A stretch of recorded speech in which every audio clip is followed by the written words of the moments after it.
OMT Online Dynasty, we are back for week 13, the last full week of the regular season here in year 4, and we have still got a lot left to figure out here. If you haven't seen any of these before, this is a 32 user online dynasty. We got 4 custom conferences, 8 teams in each, and for the first time this year we have moved to a relegation system. So our top 2 finishers, those who make the conference title game in our gold, silver, and bronze conferences, will be moving up 1 division. Those who finish bottom 2 in our platinum, gold, and silver conferences will be moving down a division. They will be getting relegated.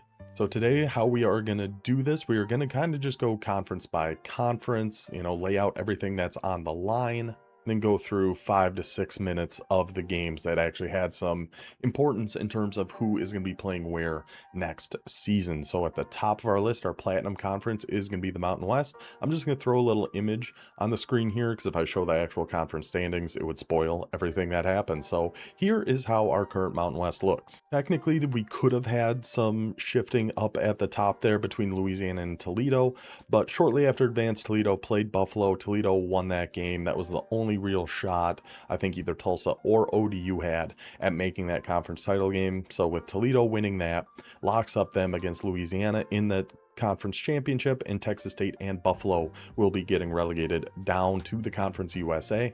But I do want to give a quick shout out to Jay Breeze and Buffalo. They did go 0-7 in conference, but this was kind of the big downside of going to the relegation thing in my mind, is if somebody in the Platinum Conference leaves, the new user comes in and just gets thrown to the wolves right away, and that is what happened with the Buffalo Bulls. But Jay Breeze, I mean, he gave ODU a pretty tough game. He gave a few users a tough game, which in your first few weeks in a dynasty like this, in a conference like this, not too shabby. It's a very difficult situation he was put in, but Texas State and Buffalo will be moving down. Louisiana and Toledo will be facing off in the conference championship. But for the Mountain West, we had one of the craziest, one of the best user games we have had, period, in our entire 4 years running this online dynasty. Tulsa and JMU played an absolute instant classic, Wes against Supersonic. We are actually going to go watch about the last 5 minutes of that 4th quarter, then we'll move on to the next one, but let's get to that game. We'll pick up just under 5 minutes left here in the 4th. Tulsa's defense has been doing a fantastic job against James Madison here so far, game here in Virginia. But there goes that. Gosh, those are running backs. That backfield of JMU is just nasty business. They're so quick, so shifty. Rodney Fields finding a gap against, we know that's a freakish defensive line of Tulsa. Any type of room we can get is a huge win. Nice opening run there. I mean, this game's not gone well for JMU so far, but they're still only down technically 2 scores, 2 touchdowns, 2 2-point conversions, and we got a brand new ball game. There we go again on that inside run. This is like the only real success. I don't know if I should say that, but the best success ODU had against Tulsa was on some of those inside runs, follow those pulling guards. That was the best we did, and so far it seems to be working for JMU, at least on this last drive. Or on this drive here in the 4th quarter. So ball at the 36. Now we got Cam Dyer back there. Got to watch out for the QB run, the QB RPOs, but that Tulsa defensive line, man. Evan Wynn, the stud defensive tackle, flies into that backfield. I think those QB RPOs are going to be kind of tough to run on a defensive line like this just because they get back there so gosh dang fast. And those take a little while to get going with your quarterback. I think they kind of nerfed those a couple months ago. When the game first came out, those QB RPOs were unbelievable. There's still some really good ones, but overall I do think they were kind of nerfed. And pass coverage, unbelievable. Went to some match defense there in that defensive line. Again, just no time at all. And JMU has a very solid offensive line. This is really just going to show how good that Tulsa defensive line is, as if we didn't see that in our game. They just ripped Old Dominion's offensive line to shreds. To shreds, you say? And what about the left tackle? To shreds, you say? So we're going, let's see, 4 down line. Looks like some press man potentially. Going with a stunt, and here they come again, getting on in there. Goes for that comeback over on the right, the outside corner. A half step away from jumping that one and ending this game for Tulsa. That was a very close call, but now we got a 4th and 2 for James Madison. What are we going to go to here? Some wing slot offset. I'm trying to remember what JMU likes. I don't know if he's still in the UCLA playbook, actually. I'm pretty sure he was when we played. Then he played against Utah State and was in a flex bone offense. Now I'm not sure. But we do have Cam Dyer back there going just with that quarterback run, and there goes Cam Dyer. His start and stop speed is unbelievable. Looks like he's getting stopped right at the line of scrimmage. He kind of just waits there for a second like Le'Veon Bell in his prime. Waits for that one gap to open up and just shoots straight on through there. Nobody on Tulsa is going to be able to catch him, and Cam Dyer takes it in for the JMU touchdown. Going to go for 2 now in that gun deuce close. Probably that RPO.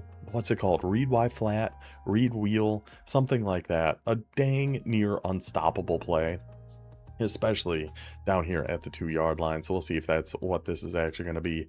So it is Lindsey in the backfield. So yeah, this is definitely going to be, you'd have to think this is going to be a pass with number 5 back there. It is just, oh, that wasn't even an RPO. We almost hit a little skinny post over on the right, and JMU gets the big touchdown drive, gets the 2-point conversion, and we got an 8-point game. We'll jump ahead just a little bit here. Tulsa really working that clock, got it down to 2 minutes and 20 seconds, going with our run game, trying to kill the rest of this time. Got it, the ball just past midfield before that run. Now they're back on the other side of the 50. Take it to the 2-minute warning. Now JMU, all 3 timeouts here, a 2nd and 12 for Tulsa. How aggressive do you get here on offense? Do you air the ball out? Do you just keep running the rock? What we do?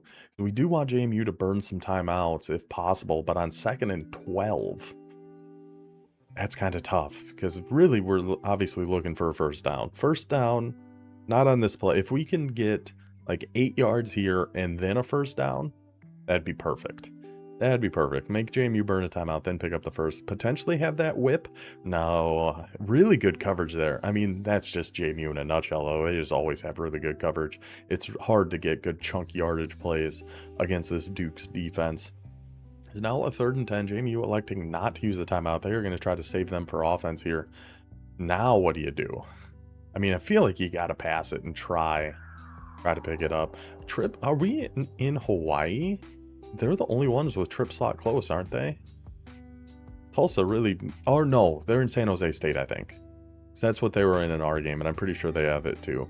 So he was going for that divide route, goes for the big comeback. His man somehow gets hands on it between 4 different defenders, but it does get knocked out. Yeah, Tulsa's definitely in San Jose State, I'm pretty sure. That was an awful close call for both sides. That could have been intercepted. That was almost caught. I mean, his guy had hands on it. Number 9 had his hands on it before he came down to the ground, but gets absolutely leveled by the JMU defense. I love the uniforms here from James Madison too, by the way. They've really got really good alternate jerseys, good alternate helmets. The purple's a great color. We got it on today, representing for our guy Supersonic. So it's going to be a 4th and 10. Tulsa coming out looking like they're going to go for it here. I don't think I would agree with this. I think we got to punt this one away. We can't risk giving it to JMU at the 50 with 1:14 left. Yeah, just take the penalty, punt it away. I assume is what we are going to do. Whoops-a-daisy. I assume is what we're going to be doing here. There we go. And yes, we are going to be punting it away. So JMU is going to be getting the ball back here. Just over a minute left. See, punt return? Any type of punt return? No. So 1 minute and 5 seconds left. All 3 timeouts, though, for the Dukes. Looking to send the seniors out on a good note here. I'm assuming it is senior night here in James Madison. Last game of the season at home. Looking for a top 10 victory. Now, overall, the season probably hasn't gone exactly the way James Madison has wanted. I mean, that's right, they were kind of screwed out of the playoffs last year. They should have made it last season. Going back to that QB run with Dyer. Great user defense there by Wes, though. Just shoots right in the gap there. Blasts Cam Dyer just for a gain of 1. JMU not taking any timeouts yet. Yeah, JMU was kind of screwed out of the playoffs last year. They were the defending, what conference were we in? Sun Belt champions. They beat ODU, us, in the conference title game last year. Ended up getting left out, I think, for Ohio State. But dropping back to pass there, Drake Lindsey finds his deep post right over the middle of the field. Big man, number 87, able to come down with it. That puts James Madison now at the 49-yard line. 44 seconds and ticking, though, for the Dukes. Still holding on to those 3 timeouts. What are we going to do here on defense? Spread halfback weak. Going to be the offensive call from James Madison. 42 seconds. Need the touchdown, need the 2-point conversion just to even get this thing into overtime. So it's Drake Lindsey again. You always got to pay attention to who James Madison has in that backfield. If it's Cam Dyer, oh my goodness, Rodney Fields Jr. The shiftiness of this team is unbelievable. They just need the littlest bit of space, just the littlest gap, and they are going to work their way through there somehow, some way. First down, James Madison in the red zone, 30 seconds left. Coming out in some pistol deuce close now. We always got to think RPO potentially out of here. It is just going to be another run to Rodney Fields Jr. Even with the time running out, James Madison trusting in this run game, and it is paying off for him now. Fields, I mean, he must have had like no yards this entire game until we started watching here, because now he's up to 70, and I feel like we've seen all of them. Finally, JMU takes the timeout. 14 seconds left. Ball at the 11-yard line. A 2nd and 2. Spread wide slot. What are we thinking here? Just had to jump ahead of that pause there. Okay, so spread wide slot. 14 seconds left. 2 timeouts though for James Madison, so they could 100%. This could still be a run. This could definitely still be like an RPO or something. Got to watch those flats. Got to trust that defensive line to get in there and wreak a little bit of havoc. It is, oh, or was it a halfback draw? Either way, it's Rodney Fields again on the run, again picking up that first down to 9 seconds. Ball inside the 5 now for the Dukes. We're going back to that deuce close. We know Jamie likes it down here. We are indeed some gun deuce close. We're going to put our hooks on 5. Let's see what adjustments we're doing. Hooks on 5, everything just on 5. Yeah, first and goal at the 4. That makes sense. It's Drake Lindsey back in that backfield, coming out in a little bit of double mug to try to counter this deuce close. Mug in the gap with our deep safety. It is the RPO, and it is wide open back line of the end zone. We had the hooks on 5. They stay down. He runs about a 12-yard route, finds the space in the back. Now comes down to the 2-point conversion for the Dukes. 7 seconds left in this ball game. With 5 minutes left, they were down by 16. Offense has been clicking that run game. The JMU run game, man, it is not to be trifled with. It is a nasty business. Staying in our deuce close. This is going to be, I mean, I would guess this is going to be another RPO. I like switching to the man coverage here. Looks like we just shaded everybody inside. And that same play he scored on last time. I mean, did we not shade everybody inside? I mean, I don't know if that actually does anything. Shading inside. It seems like it doesn't, because he immediately, this is number 4 out here. I think you guys can see that. This is number 4 out here, right? We shade him inside. Watch, he immediately breaks to the outside. Immediately goes to his outside shoulder and lets JMU pick up the 2-point conversion, ties this game up, and it is going to send it into overtime. Tulsa might as well try chucking something up. It worked against Utah State, not going to work against James Madison. We are going to be headed to overtime in this one. JMU going to be starting with the ball here. Just a wild game, man.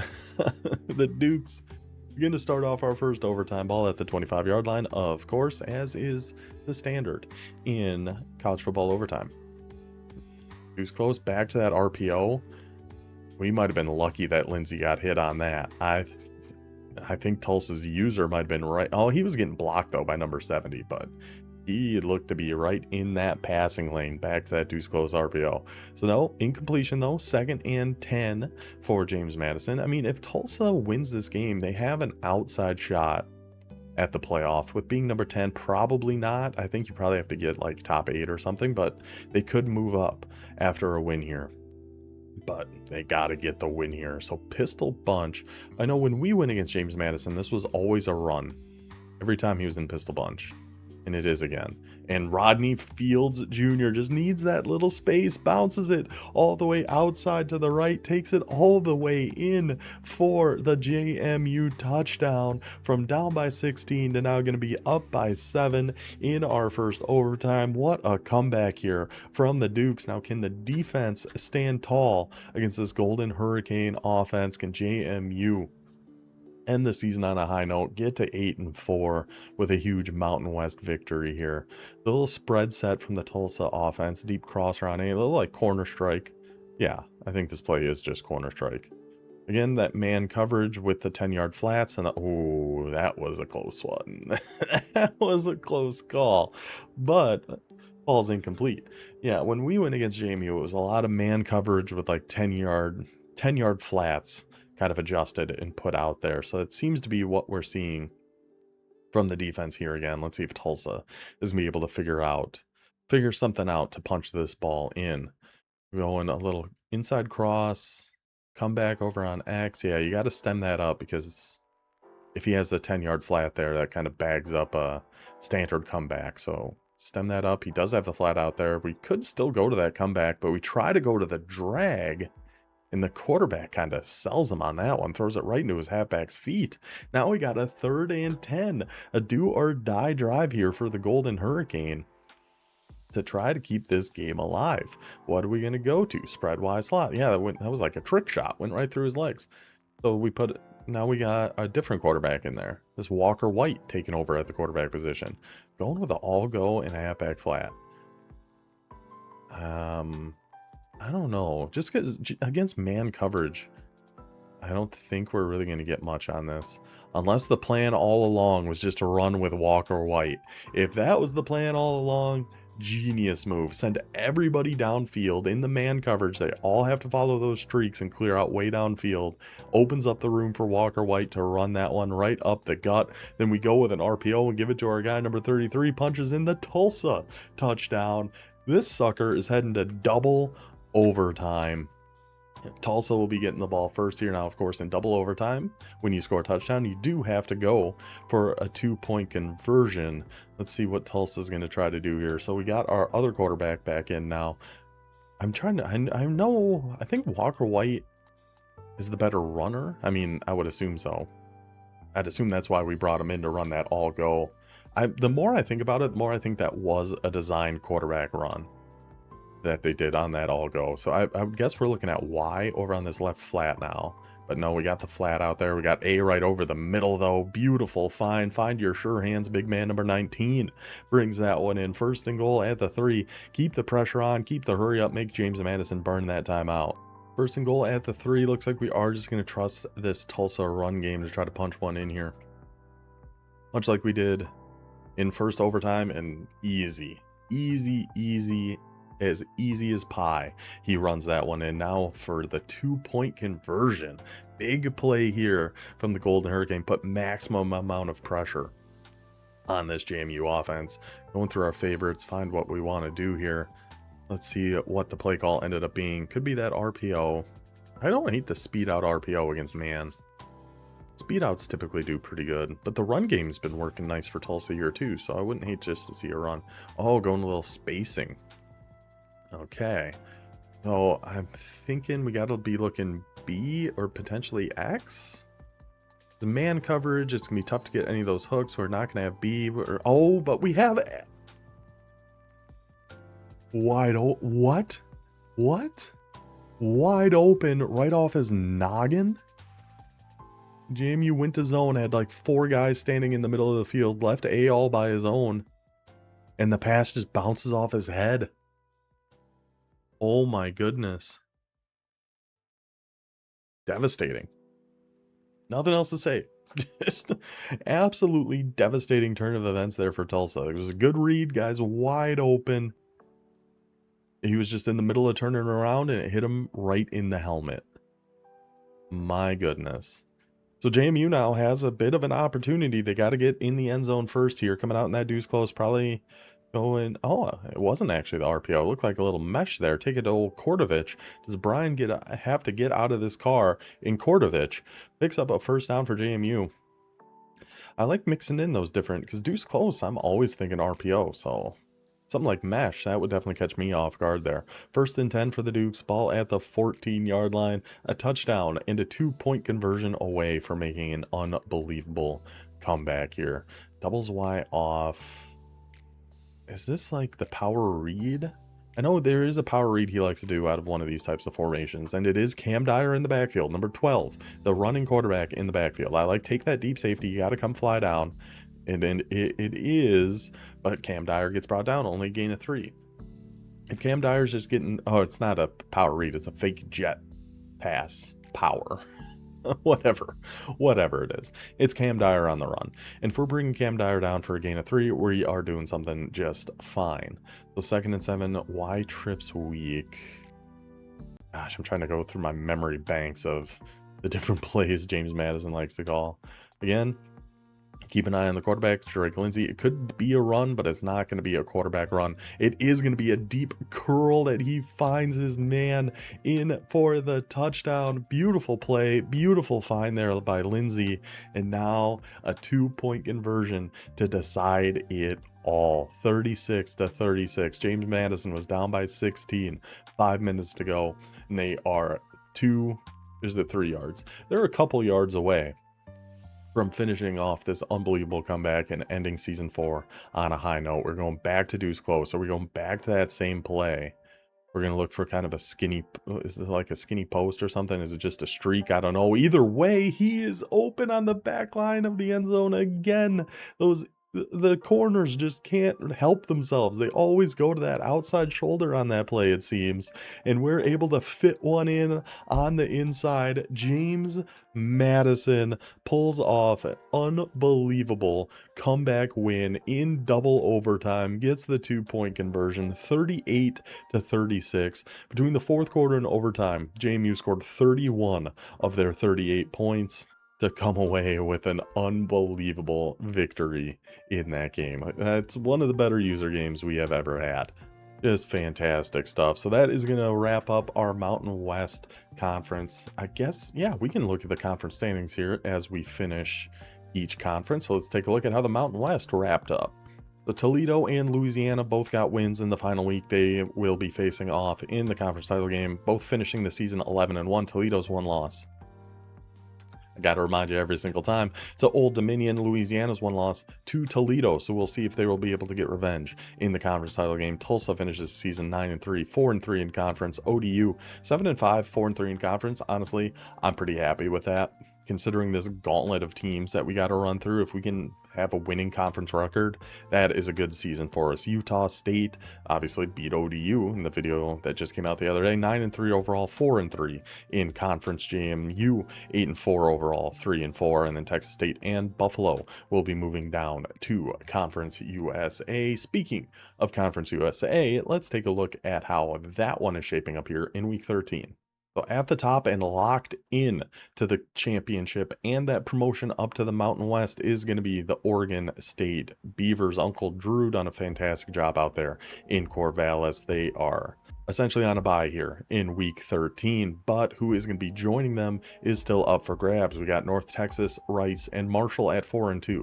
Now North Texas and Rice play each other here in week 13. It's looking like that game is going to be a CPU sim, since they just couldn't find time to play, unfortunately. So that's going to be included at the end of the video. Once we do the advance, we'll find out who is moving on from Conference USA. And Marshall is 4-2, but they are eliminated because their 2 losses are to North Texas and Rice. So one of the Mean Green or the Owls are going to be at 5-2. Even if Marshall were to have gotten a win in week 13, they would also be at 5-2, but lose that tiebreaker, so they are eliminated. Then at the bottom, we got UNLV is going to be moving down to the American Conference, but we don't know who is going to join them. It's either going to be Florida International or Georgia State, both coming into this week at 2-4 and also playing each other. And this game actually was able to happen. So we got FIU Georgia State. Winner stays in Conference USA. Loser is going to join UNLV and go down to the American. Let's check out the game. For these, I just kind of went through and cut together a 5 to 6 minute little highlight reel of each single one. So let's just get on to it. FIU with the ball here at Georgia State's 12-yard line. A solid opening drive going for the Panthers. The Avion, the Bird Flu Waiters back there at quarterback, going to keep it on. A little design QB run, a little read option, slide down before you get hit. Smart move, smart man. 3rd and 3 for FIU, looking to get that early advantage, really trying to stay here in Conference USA. 2-man under defense from the Panthers here. See, 3rd and 3. Are we just taking off to run, throws it off his back foot, and the big man number 5, go on, climb that tree and go get it, brother. FIU gets the early advantage 7-0. So we'll jump ahead. Second quarter here. Just started the second quarter, but a 4th and 4 for FIU. Still up by 7. Looking to try to push this lead. Rolling out to his right. Number 22 gets bumped on his little drag route there. It leads to an overthrow and an incompletion. Turnover on downs. Georgia State taken back over here. And they do strike pretty quickly. Ball at their own 37. Going against Georgia State, you gotta always keep eyes on this number 7, the R1 in that right slot. This guy is a freak show. Coming out a little pistol, going with an all go. We see the one-on-one, just chuck it up to your big guy, number 7, KJ Jackson. The Jackson 7 takes that one in. Georgia State's defense gets the turnover. Offense takes advantage quickly. 2.5 minutes to go here in the first half. FIU has a 3rd and goal at the 5-yard line, looking to take that lead right back, going with another design QB run to Waiters. Looks like we got a little tripped up by our own offensive lineman. He gets brought down just short, a 4th and goal at the 1. As you can see from the stats there, FIU has been playing a fantastic first half, 196 yards to 99 for Georgia State, but we got to be able to finish these drives. Now we got a 4th and goal at the 1. We go with the QB sneak, and the bird flew. Able to sneak across the line there, giving FIU the lead right back 14-7. Georgia State now in a little pistol full house, just past the 2-minute warning here in the first half. Again, we are going to be looking to our guy, who else but number 7. A little contested catch for him, doesn't even matter. Number 7-on-7 violence over on that left sideline is KJ Jackson. Of course, going to be coming down with that one. The man is an absolute freak. So now it's a 1st and 10 for Georgia State with the ball at the 11-yard line. Trying to tie this one up here before half. Now we're back in some of our flex bone. This is what we see Georgia State running quite a bit. But for the first time in this game, at least on these highlights, go to that right flat. Again, just try to get it to our guy, KJ Jackson. Evades the one tackler. I'm surprised the one-on-one guy brought him down, but he still picks up 5 yards, so it's a 2nd and 5. Going with a rocket toss. Anytime we're on that right hash, you got to watch out for that rocket toss. Number 32 walks into the end zone right in front of the marching band there. Touchdown, Georgia State, 14-14 ball game now. FIU, though, with the ball back at midfield, a minute to go in this first half, 3rd and 1, but great coverage there from Georgia State, just absolutely nowhere for Waiters to go with that ball, and just hurdles that wide receiver, hurdled him the long way, went from his feet to over his head. Impressive play there by Causey, the safety of Georgia State. And again, just like we saw in that first quarter, the defense makes a play, the offense is going to take advantage of it quickly here. Going with a little fake rocket toss, rolling out to the right, the Bellin wall, able to get out and make some plays with his legs. Lucky that number 6 was able to bring him down. If not, he had a lot of room to run if we got on by that guy. Now 40 seconds, going with that X-dig. It's something Georgia State loves to do here, these wingback streaks, especially to KJ Jackson. I feel like he's the only name we've been saying on Georgia State. Burns the man on the streak yet again. Touchdown, Georgia State. Now 26 seconds left in the half. FIU trying to get something going here before the end of the half, but gets sacked, gets the fumble, and big man number 52 jumps right on it. Just an unfortunate break there for FIU. And this isn't our new FIU guy yet. That's right, this is our last game with old Mr. Grumpy Bunny heading up the Panthers. We do have a new coach coming in here, ready to take over for the offseason. So again, Georgia State, though, looking to take advantage of the play made by the defense. Go for a little QB counter run there. Unable to get much going. 10 seconds left in the half. Georgia State trying to push this to a 2-score lead. And really, this would be... So we had that stop on 4th down, then an immediate touchdown. We had that interception, then a pretty immediate touchdown. Now we get that fumble, and 2 plays later, another Georgia State touchdown. That's 3 turnovers, leading directly to 21 points for the Panthers. Now we jump ahead to the 3rd quarter, still up by 14. 1st and goal at the 3. Going back to that rock toss, and great user defense there. He saw that one coming, sniffed that one out, shot in the backfield, and brought him down. So it's going to be a 2nd and goal now for Georgia Georgia State going back to that play we just scored a touchdown on, and Bellin, dangerously bad pass there, threw it so far behind him the defender wasn't even able to react to it. 3rd and goal then at the 9, going with that QB counter option. Bellin looking to cut it up, and number 4 almost jumps right in front of that and takes it back for FIU. Could have been a game swinging play there, but unfortunately he came up just short, wasn't even able to make the tackle, and Georgia State is going to get that win 42-21. The Panthers are going to be staying in Conference USA. Florida International is going to be moving down to the American. Let's go check out how the final standings end up sitting. Well, I guess they're not final yet, because we do still have that sim coming up between North Texas and Rice to find out who will be joining Oregon State on the move up to the Mountain West, but it will be FIU and UNLV moving down to the American. Marshall is actually going to be getting replaced by Hawaii. We had a new coach come in. It was the end of the season, kind of let him pick from our list of available teams, and he decided to take the Rainbow Warriors. So this will be the last we see of Marshall, at least for now. Hawaii will be taking the spot in Conference USA for next season. So that's how Conference USA wrapped up. Let's head over to the American Conference, where at the top we have nothing locked up, nothing decided here between UAB, Bowling Green, and Sam Houston. We know it's going to be 2 of them, with UAB and Bowling Green in the driver's seat. If they win their Week 13 game, they are moving on. They're in the conference championship and moving up to Conference USA. Sam Houston, sitting right behind them at 4-2, has a win over Bowling Green, but lost to UAB. But if the Blazers and Falcons lose and Sam Houston wins, we get a 3-way tie, all at 5-2. And I'm not sure what the top 2 would end up looking like, so I got all 3 marked in orange for now. But Sam Houston needs either UAB, really needs Bowling Green to lose to have a shot. UAB wins, they're in. Bowling Green wins, they are in. Bowling Green loses, Sam Houston wins. Sam Houston is in the American Conference title game and getting that promotion. So let's start. We'll just go down the list here. We'll start with UAB in their game against Washington State, or we will pick this up right at the start of the second quarter. UAB off to a 3-0 lead. The Blazers definitely play a very slow pace, ball control, power run type of offense. But Washington State, just what a sell job by the quarterback there. I'm actually going to look at this one again because that looked pretty dang open to me. Passing this inside right here, but just throws it behind him, and number 18 on the Blazers able to jump in front of that one. Early turnover for UAB. Now they got a 3rd and 5 down at Washington State's 14-yard line. Still trusting that run game, going with a halfback draw, runs into his own guys a little bit to stop his momentum, but still enough to get down to that 1-yard line. The UAB in this run game, man, it is nasty. We played UAB this year. It's a tough offense to go up against.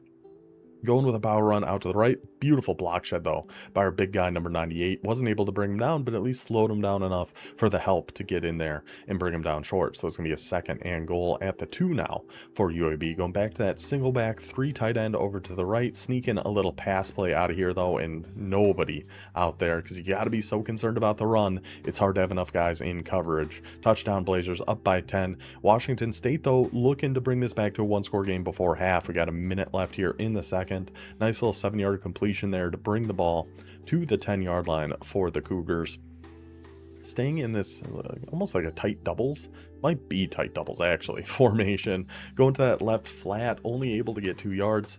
Keeping that pressure on. Washington State definitely seems to like some of that no huddle, at least from what I saw in this game. Forces UAB to take a timeout, catch their breath on defense, and they go to that halfback run on 3rd down. UAB, you want to try a halfback draw on 3rd down? We got one of those in our back pocket too.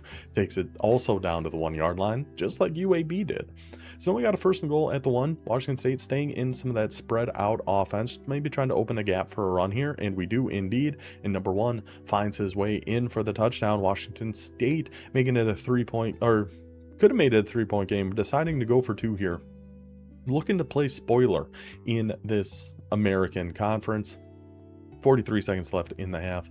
Let's see what defense. We switch that to something. We go for an RPO. looked like we were jumping that, but the big man number 17 boxes him out and holds on to it. But UAB, even here, 40 seconds left in the half, staying with that power run game, and look at the blocking. We see the offensive line of UAB just lighten up like a Christmas tree. Unbelievable that all the abilities across that offensive line makes a huge gap for number 24 to run into there. Huge swing right before half against an offense like UAB with 40 seconds. You're thinking, okay, we're taking this to half 10-8. Breaks that big run. Honestly, a little demoralizing if you're Washington State, but the offense is going to come fighting right back. 4 minutes left in the third, down by 9. So it is a 2-score game, but we got the ball at the 13. We got plenty of time here. No, not in panic mode yet if we are the Cougars. Dropping back to pass here again. I like that little route combo. Looked like a little return over on the left with that little drag Texas going on the right. Put the user in some conflict. Hit that return route though. Not quite the first down. 3rd and inches. Go to the RPO again and again. UAB's right there on it, but not quite enough. 87 still able to make that catch, but gets brought down short. 4th and 1, and Washington State gonna be aggressive and go for it here. You could kick to make it a 6-point game, bring it down to 1 score, but they are gonna decide. We are gonna be aggressive. We are gonna go for it at the 4-yard line. 3 minutes left here in the third. Number 1 in the backfield, just huffing and puffing, goes back to that RPO and finds him yet again. Number 18 takes that one in for the score. To the 4th quarter now. UAB holding on to that 2-point lead. 2nd and 10. Mixing in some of those passes out of that 3 tight end set. The comeback, we see the one-on-one, and big man number 83, I'm saying big man a lot, gets the catch, breaks the tackle, somehow doesn't get in for the touchdown, but still sets him up 1st and goal at the 1. Honestly, if you're UAB, you're fine with him not scoring. Look at that offensive line. Did you see that? Did you see all those guys lighting up? If you're UAB, you're fine with that not being a score, and you're fine with this not being a score either. You're kind of working clock here a little bit. We're trusting that run game's eventually going to be able to get us 1 yard. If in the meantime we can burn an extra 30 to 40 seconds off the clock once or twice, we're okay with that. We can live with it. We're going to go with a full back dive here into number 28, and that platinum strong grip on number 73 just manhandles that guard. So it's back to a 2-score lead for UAB, but Washington State looking to keep it interesting, looking to score late here. Has his halfback open, but it almost turned up field before the ball even got there. So it's an incomplete. This is tight slots. Okay. This is a different formation than what it was earlier anyway, so I'm not sure what I'm talking about. Go for the quarter out over on the left, try to highball it maybe, ends up sailing over his receiver's head. Now we got a 3rd and goal for Washington State at the 10-yard line. Just take that drag. Yeah, I guess. It's been good defense here by UAB. 4th and goal at the 6. This time the Cougars are going to take their 3 and doink it through the uprights, but get the 3 points, make it a 1-score game. And UAB, though, this power run game, this is what they're going to do to you. Got the chew clock going, running it down, just over a minute left. Then we mix in a pass here on 3rd and 8. Dropping back. He got the user so concerned about the comebacks and out routes and things over on the left. He flies out there, leaves the drag underneath, and UAB is going to get the win and punch their ticket into the American Conference title game and their spot up. I got to pull it up over here. Bear with me just a second. And punches their spot into the American Conference title game and up to Conference USA with a 24-18 victory. The 26 carries for 179 yards, 12 for 12 passing. Just a beautiful game by UAB. Just a really great turnaround from the Blazers and Cosmic Selector from, I believe they were 0-5 out of conference, that they were able to come back and get that win. So next up, so with UAB's win, next up is going to be Bowling Green taking on San Diego State. And remember, a win here for Bowling Green would lock up that matchup against UAB in the conference title game and that promotion for the Falcons. Coming in this one 10-1. San Diego State, though, rainbow at 5-6, looking to get that bowl bid. And big boy number 30, we've seen this run game actually do some solid damage here for San Diego State. We just had them in a game of the week recently. The number 20 and number 30, the two-headed monster in that San Diego State backfield, doing some work, finding our deep crosser over the middle. Beautiful find. San Diego State in for that early touchdown, looking to spoil the party here in Bowling Green. But the Falcons with the ball back on a 3rd and 11, going with a whole bunch of curls. Number 21, click on, get underneath that, turn your way up around that outside corner. Not only pick up the first down, nearly a touchdown. 1st and 10 now at the 22 for Bowling Green. Still in that Hawaii offense. A beautiful deep find over the middle of the field, but a big hit stick fumble by San Diego State. But hold your horses. That is a defensive holding on the Aztecs. Nullifies that fumble. It's 5 yards and a 1st down for Bowling Green. Devastating stuff. The next play, go with that play action, find number 1 right over the middle of the field. Touchdown Bowling Green. 7-7 now. San Diego State back on the drive though. Both these offenses have really been clicking, but a great user play there by Bowling Green was taking away that shallow drag, saw that deeper dig coming, flies back there with number 18, gets the user pick, and takes it back for the score. Bowling Green taking the lead over the Aztecs. Now this Rainbow specifically, he DM'd me and asked me to put this punt in here, so we are going to put this punt in here. 5.5 minutes ago, San Diego State gets stopped. Unbelievable. Ball lands at the 20, bounces 5 times, rolls out, hits the pylon, and rolls out at the 1-yard line. That was an unbelievable punt, to be fair. Now, Bowling Green, though, they went and scored. Now it is 21-7, dropping back to pass on 4th and 10. The pressure right there, but we're able to find our deep crosser for the huge 1st down. Really needed that play for San Diego State for some momentum there on defense here. Just one play away from getting off the field. And you get the pressure in there, but it's just a great throw by that Bowling Green quarterback. So now it's a 1st and 10 for the Falcons at the 12-yard line, going with some man blitz here. And really, Bowling Green looking to put this to what? A 3-score game before half. We've seen some good things from San Diego State's offense, but that is going to be a tough hill for them to climb back up here. So we take that for a run for 3, much like what we saw with UAB here at the end of their half. We're fine with this getting brought down.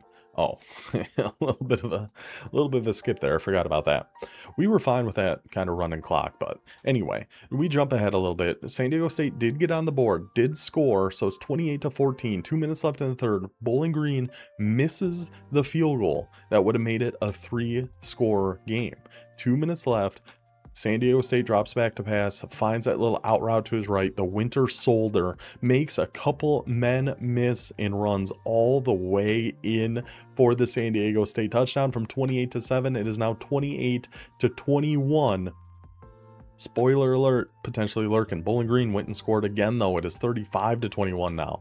Going for that quick little slant, intercepted by number 18, was in a perfect spot to defend that. Bowling Green now up by 14, 5 minutes to go. But this one ain't over yet. A great find there on that deep dig. Big pass play there. Puts them up to the 38-yard line. Staying in some pistol. Going with a run here to number 23. Not much doing there. 2nd and 6 for Bowling Green. Pistol Y off trips. San Diego State needs a play by the defense in the worst way. We've come close to getting stops, but this time we do. Number 58, who I'm pretty sure we've seen multiple times this year, get those interceptions, make those big plays on defense when the team needed it the most. And now it's essentially no harm, no foul from that last interception we saw San Diego State throw. We are right back down there. 1st and goal of the 9, still 4 minutes to go. Huge play by the San Diego State defense there. Now can the offense take advantage? There's one of the two-headed monsters in this San Diego State backfield. Takes that one in for the touchdown, 38-25. Bowling Green looking to put this one away now. Ball at their own 32 with 3 minutes to go. Dropping back to pass. Hit as he's thrown and intercepted by big man number 2. All of a sudden, San Diego State's defense showing up here. Gets that one big interception when they're down 14, now down by 7. bang, gets him again. The big boys up front doing their work, and now here goes number 30 on San Diego State on the run up the gut on the very next play, takes it in for the score, 35-35. Bowling Green's hopes and dreams of making it up a conference into the conference title game are on the line here. We go back for that all curl play, and this time number 7, the San Diego State defense is the difference maker in this game. Number 7 jumps in front of that curl route, takes it back for the score. Just like that. Just like that. Now Bowling Green down by 7 with less than 2 minutes to go. Dropping back to pass, beautiful coverage again. Number 7 jumps in front of it, takes it back for another San Diego State touchdown, and the Aztecs get the 49-35 victory. 42 points put up by San Diego State in the second half, 28 in the fourth quarter. And the spoilers out in San Diego get the job done. Let's see, what did I do want to see? So 385 pass yards for Bowling Green. No, Bowling Green's not in Hawaii. What was I saying? That's Sam Houston. I'm not sure what playbook Bowling Green is in, but yeah, turnover battle. We saw it at the end of that game there. San Diego State. What a win for the Aztecs. What a way to become bowl eligible in this one. So now we will go to Sam Houston, because thanks to that loss, Sam Houston is in a win and in situation against the Army Black Knights, thanks to their win against Bowling Green earlier this season. So we take it early on here. Army already got it past midfield, took like one play. In a veer and shoot style offense, Army likes to mix up their playbook quite a bit, which you kind of have to respect. In this absolute monsoon down in Huntsville, I think. I know it's right outside Houston, Texas. Real downpour going on here. I mean, you got to think this might be a run here. 3rd and 5, opening drive of the game for Army. We are dropping back to pass, and a beautiful find over on the left side, under the deep safety, over the hook, cut it outside both of them. Touchdown for the Black Knights. Now they're the ones looking to play spoiler for Sam Houston. He saw San Diego State be successful on it. We'll see if Army can do the same. Now Sam Houston in that Hawaii offense, I'm pretty sure I said Bowling Green was in. It's the orange teams. The orange teams got into my head. I get them a little confused.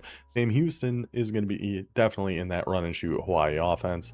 Army in a little 3-high defensive look here, but we do know Sam Houston can run that rock if we need to. The weapons on Sam Houston on the offensive side of things are pretty dang nasty. You got the Bethel Roman Empire. We saw Trey win. We just did game of the week with Sam Houston. That number 16 out on the left side, the solo side receiver, is a massive problem. Anytime he's one-on-one, he might just chuck it up to him. Judd Dredd Anderson looking to make some plays with his legs. Not what we want to do there. If we're Sam Houston, that boy is slow. So it's going to be a 2nd and 10 now for the Bearcats. Bearcats with a K. See if they're going to be able to find anything here on offense. Look for that crosser. Good user defense there. Step up into the pocket. And Anderson, our A receiver, just takes one perfect step over to the left. Gets open. Gets in for the touchdown. Jump ahead now. It's 14-7. Sam Houston looking to tie this one back up as Army's offense marched its way right back down the field in that veer and shoot style. 1st and goal now. Nice find to Bethel Roman there, and here comes Traywin. We see that slot fade, or not that slot fade, just that fade over on the left. We see one-on-one. Give your guy a shot. Give your guy a chance, and he's going to go make a gosh dang play for you. Touchdown Traywin, touchdown Sam Houston. Now they decide to get a little aggressive here, and they are going to go for the 2-point conversion to try to take the lead here with 4 minutes left in the second. I've never been a big 2-point guy, so I don't know. We got, what do we just put a fade on Bethel Roman? Where is 16? Is he in the slot over there? Looking for Bethel Roman, but the user defense is there. Probably try to highball or something. Ended up going through the field goal posts. Unfortunately, it wasn't a kick, so it doesn't count for 1 point. Jump ahead now. Army scored again. That Army offense is keeping a ton of pressure on. Going for that slot fade wheel play, and that defense flying through there. Number 97 brings him down. A 4th and long now for Sam Houston. A 4th and 18. And it would be, what, a 45-yard kick, 46-yard kick in this rain? I don't know. I feel like he might want to test your luck with a kick instead of a 4th and 8? I don't know what to do in this situation. We're going to try a deep comeback over on the right there.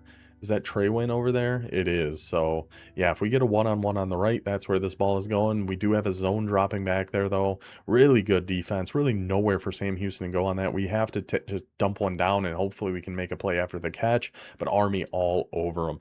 But then we start the second half, and we're kicking this deep to the Bethel Roman Empire, something we have seen throughout this entire season. He doesn't need much space. He is going to take that kick back for the Sam Houston touchdown.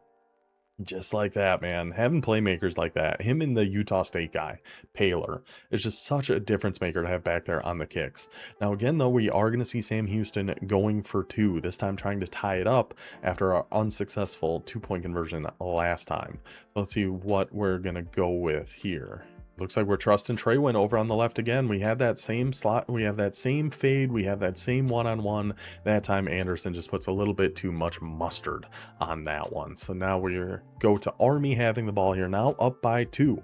Now a touchdown makes this a 2-possession game thanks to those 2-point conversions that Sam Houston had been going for. Little wide trips over to the left. Little one-on-one coverage. Beautiful timing on that corner out right as he breaks. Put it right on the money. Beats the man in the coverage.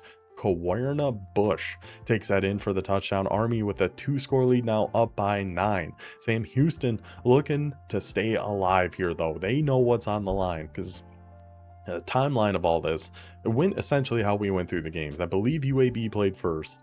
Then we had San Diego State getting that upset win over Bowling Green. So coming into this game, we knew if Sam Houston won, they are moving on. They are playing like their lives are on the line. Finds Trey Win on that one. Finds Trey Win yet again on that slant coming from the right to the left. It would like big man to fight in and get that touchdown, but still we get another 1st and goal at the 1. I feel like it's overall pretty rare to get 1st and goal at the 1, but we've seen it in like every game that we've been going over here. But it is a 1st and goal now for Sam Houston. Now, if I'm wondering, do you go for 2 again here if you score? I suppose you do. We do get the flat. Nice play there by the Bearcats. Because then now if you go for, so you go for 1, it's a 2-point game. You go for 2 and get it, it's a 1-point game. And then if Army scores, it's an 8-point game. So it'd keep it a 1-possession game. So I definitely see the merit of going for 2 in this instance. I do believe Sam Houston is going to. They are indeed. Going with an RPO over to the right, but just an unbelievable block shed by our outside corner there. Number 20 on Army just throws that receiver right off of him, jumps in front of the RPO, and is going to take this one back for 2 points for Army. So those 2-point conversions of Sam Houston, we are 0 for 3 with one of them getting returned for 2 points. Kind of, I mean, not quite been the difference. Oh, it has been the difference in this game, hasn't it? Because it would be 28-28.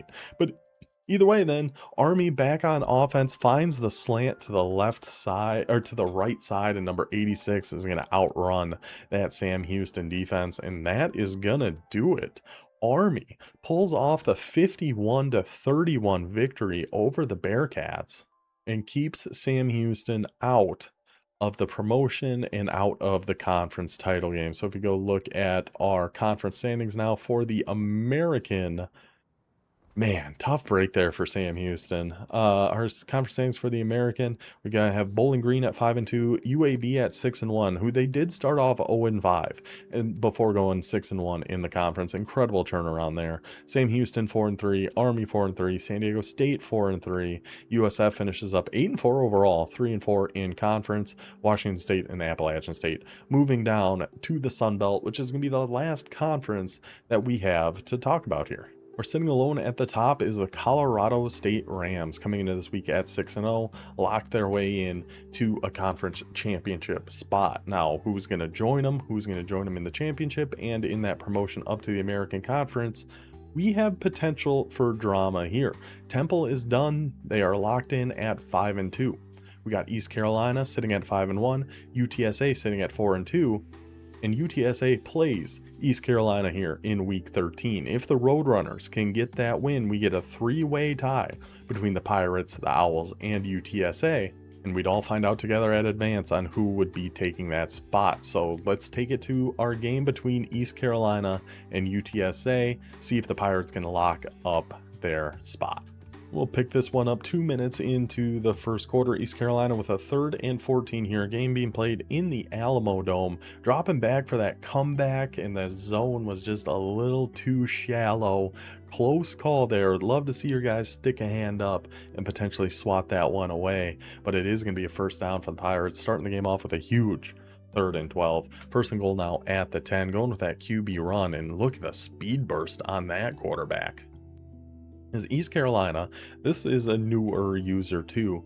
They were originally set up to run the triple option. So I would imagine they have a pretty speedy quarterback. Dropping the back to pass there, a 3-man rush actually ended up getting in there pretty nice. Able to find his guy, at least pick up some yardage there. 3rd and goal now at the 7. So yeah, I'd imagine they do have a pretty fast quarterback. I'm not sure how he's gonna be able to pass the ball, but I guess we'll find out through this one. Another 3-man rush, dropping back, and that's a good find. That's a great read. That is a great find. King Poppy Sosa of East Carolina punches that one in for the early touchdown. 7-0 lead now. 2nd quarter, UTSA on the drive here. They are actually also in the go-go offense, which I don't know if that's just for this week or what exactly, how long he's been in that, but it is super fun. I enjoyed it.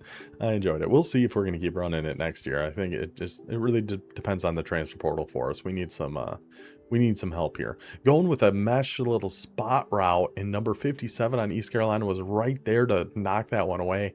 Could have been intercepted. Lucky break there for UTSA. 3rd and goal at the 5. Going with a little high-low dig. Not really much for us there. Maybe could have thrown a late, but we were kind of committed to running with our quarterback at that point. He does get it down to the 2-yard line, and the Roadrunners are going to get aggressive here. 4th and goal at the 2. Down by 7.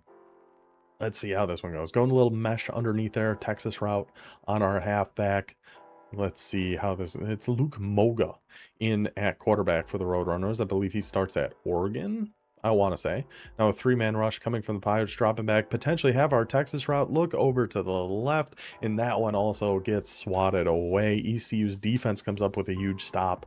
Now just under a minute left in the first half. The Pirates looking to push this one to a 2-score game before halftime. Goes with that little RPO curl route over to the left. Finds the guy, gets chopped down like a cherry tree after just a gain of 5.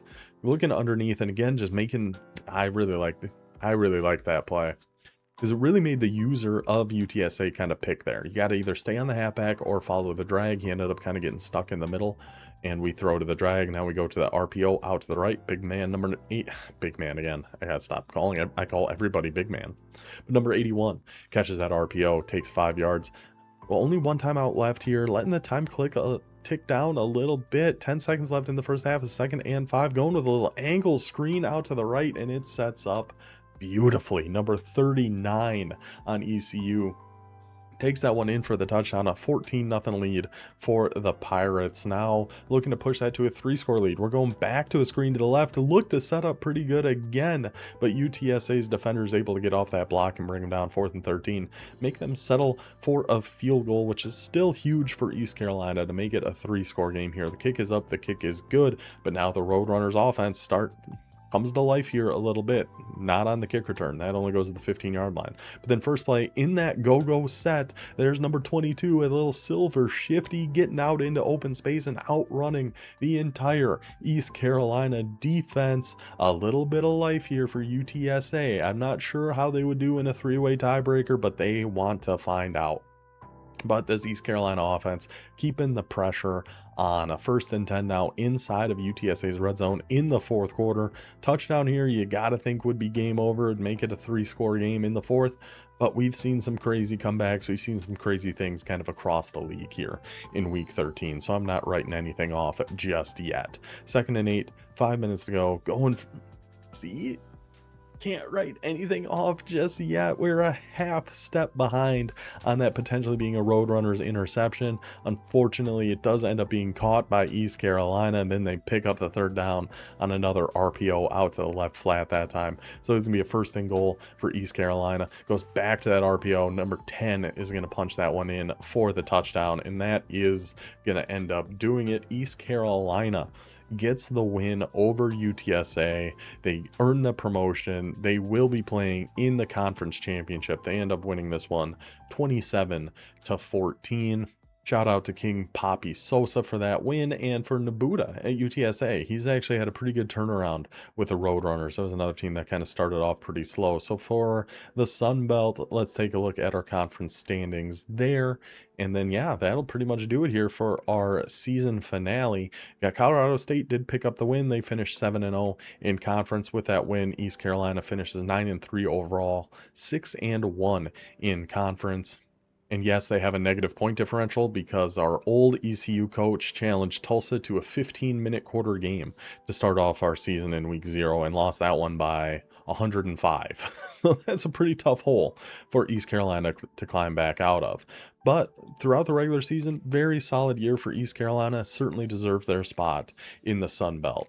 And a shout out to Spicy in Colorado State, our only guy who went undefeated throughout conference play this season. So we got Spicy and King Papi Sosa for the Sun Belt Conference Championship, both earning spots up in the American Conference. In the American, we are going to have Cosmic Selector taking on Bolts and Bowling Green, both of them going up to Conference USA. Going down to the Sun Belt is going to be, I just call them K, Washington State and Rodinho of Appalachian State. In Conference USA, it is going to be Uncle Drew and his Oregon State Beavers against either Taxi Cab in Rice or Crizzle in North Texas.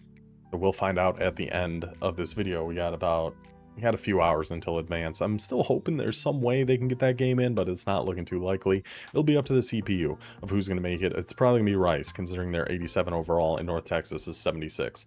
Of who's going to move up to the Mountain West. Moving down is going to be Florida International and UNLV going to the American. And then in the Mountain West, it's going to be Toledo against Louisiana. IQ Truth taking on Vancy.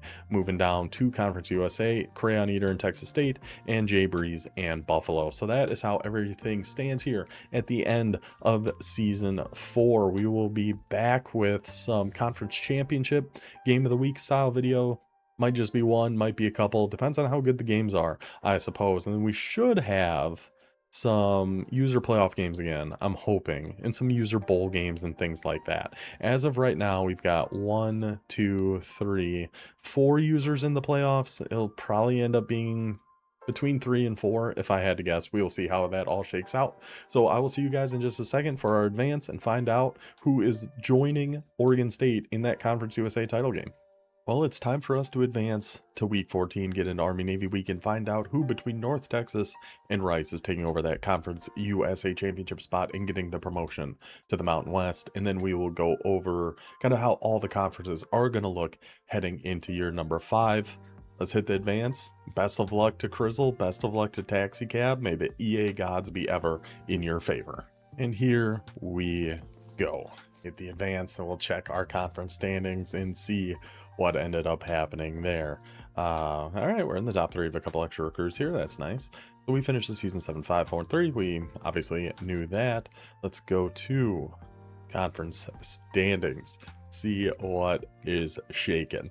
Conference USA. Is it North Texas? Is it Rice? What team from the Lone Star State came through ahead in the sim?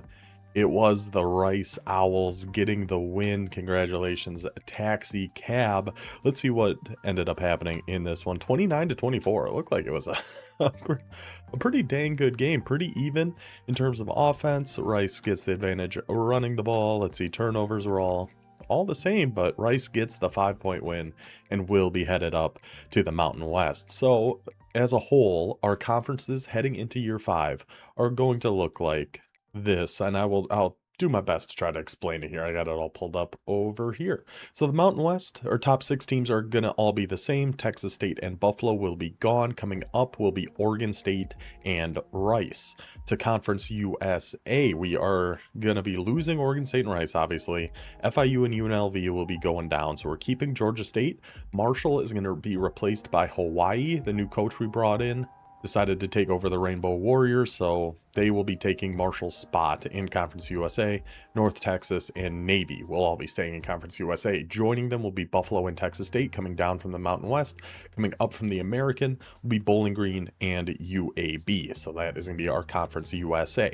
In the American Conference, Bowling Green, UAB going up to Conference USA, Washington State, Appalachian State going down to the Sun Belt, Army, Sam Houston, San Diego State, USF staying in the American. Joining them are going to be FIU and UNLV from Conference USA, East Carolina, and Colorado State from the Sun Belt. It'll be Army, Sam Houston, San Diego State, USF, UNLV, FIU, East Carolina, and Colorado State will be our American Conference next year. Then in the Sun Belt, we'll have our bottom 6 from Temple down to Fresno State, and adding in Washington State and Appalachian State. So that is going to be our conferences for next year. I'm excited for it. Overall, I think the relegation worked out pretty well. We had a lot of really, really good conference games. We had a lot of good conference races. I think it's been a good way to kind of level the playing field here. But that'll do it for this one. I hope you guys enjoyed our little season recap here of year 4 in our online Dynasty. I will see you guys next time. Until then, take it easy.